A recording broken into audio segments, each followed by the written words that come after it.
Saint کی پارلیمانی امور کمیٹی کے اجلاس میں الیکٹرانک ووٹنگ مشین کا مدعا زیر بحث آیا۔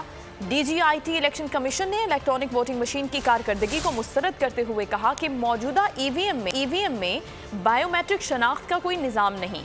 ای وی ایم مشین کے بٹن میں ایلفی ڈال کر اسے غیر فعال بنایا جا سکتا ہے۔ الیکشن کمیشن ای وی ایم مشین پر خدشات کا اظہار کر چکا ہے۔ شبلی فراز کا کہنا تھا کہ الیکشن اصلاحات کے تین حصے ہیں: انٹرنیٹ ووٹنگ، قانون سازی اور الیکٹرانک ووٹنگ۔ اجلاس میں فاروق کیشنائک نے سوال اٹھایا کہ جعلی ووٹر کو ووٹ ڈالنے سے ای وی ایم کیسے روکے گی؟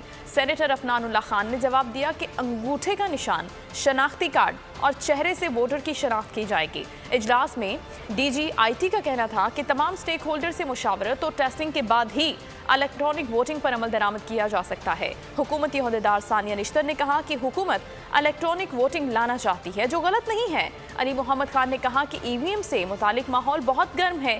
ای وی ایم سے سب سے زیادہ متاثر مسلم لیگ نون، تحریک انصاف اور پیپلز پارٹی ہوگی۔ سبسکرائب کریں اور بیل دبائیں تاکہ کوئی خبر رہ نہ جائے۔